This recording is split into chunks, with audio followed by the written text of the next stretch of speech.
ದೇವ್ರು ಬಂದಾಗ ಬಂದಿದ್ದೀನ. ಅವ್ನಿಗೆ ಏನಾಗಿದೆ ಅಂತ ನೀವೇ ಒಂದ್ ಸ್ವಲ್ಪ ನೋಡಿ ಹೇಳಿ. ಹೆದರಬೇಡಿ ತಾಯಿ, ನಿಮ್ಮ ಮನೆಯ ಎಲ್ಲಾ ಸಮಸ್ಯೆಯನ್ನು ಪರಿಹಾರ ಆಗುತ್ತೆ. ಅದನ್ನ ನಾನು ಮಾಡ್ತೀನಿ.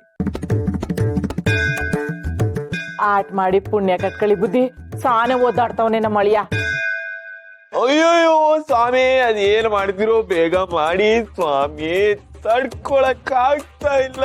ಅಯ್ಯೋ ತಾಳ್ಮೆ ಇರ್ಲಿ ಮಗ.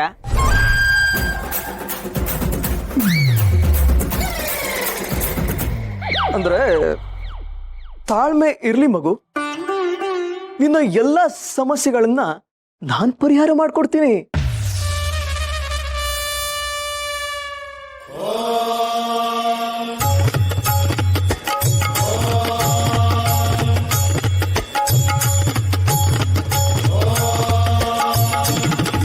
ಸ್ವಾಹ.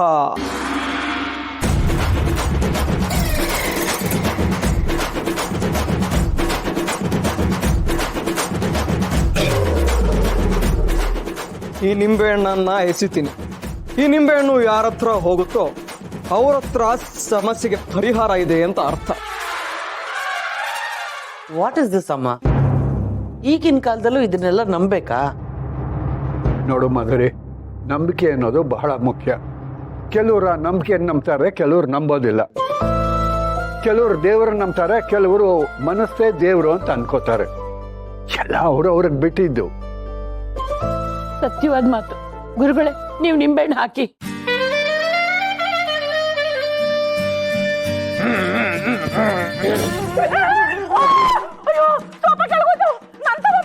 ನಾನೇನು ಮಾಡಿಲ್ಲ ಕಣಿಸಂತಲ್ಲ. ನಾನ್ ತಗೊಳ್ಳಲ್ಲ. ಈ ಮನೆಗೆ ಸಮಸ್ಯೆ ನನ್ನಿಂದರ ಇಲ್ಲ ಕಣಿಸಂತಲ್ಲ. ಅಯ್ಯೋ ಅಮ್ಮ, ಹೊಟ್ಟೆನು. ತಗೊಳ್ಳಿ, ನಾನೇನು ಮಾಡಿಲ್ಲ ಕಣ. ನಾ ಸಾನೆ ಒಳ್ಳೆ ಕೇಳು ಸಾಕಲ್ಲ. ಎಳೆ ಎಳೆ ಗುರುಗಳ ಇದೇನಿದು? ನಿಂಬೆಹಣ್ಣು ಅವ್ರ ಕಡೆ ಹೊಟ್ಟೋಯ್ತು. ಇಲ್ಲ, ಈ ನಿಂಬೆಹಣ್ಣು ನನ್ನನ್ನು ಪರೀಕ್ಷೆ ಮಾಡ್ತಾ ಇದೆ. ನನ್ನ ಶಕ್ತಿ ಏನು ಅಂತ ಇದಕ್ಕೆ ತೋರಿಸ್ತೀನಿ.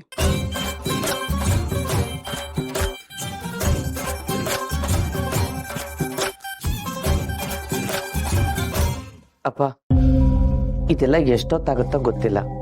ನೀವು ಆಗ್ಲೆಯಿಂದ ಓಡಾಡ್ತಾನೆ ಇದ್ದೀರಾ. ಸ್ವಲ್ಪ ಹೊತ್ತು ರೆಸ್ಟ್ ಮಾಡಿ ಬನ್ನಿ. ನನಗೆ ಸುಸ್ತಾಗದ ಚಾನ್ಸೇ ಇಲ್ಲ. ಎಷ್ಟು ಓಡಾಡ್ತೀನಿ, ಎಷ್ಟು ವಾಕ್ ಎಲ್ಲ ಮಾಡಿದ್ರೆ ಇಲ್ಲಮ್ಮ. ಎಷ್ಟೇ ಆಗಲಿ ನೀವು ಮಿಲಿಟ್ರಿಲಿ ಇದ್ದವಲ್ವಾ? ಮಿಲಿಟ್ರಿನ ಯಾರಮ್ಮ ಹೇಳಿದ್ದು ನಿಂಗೆ?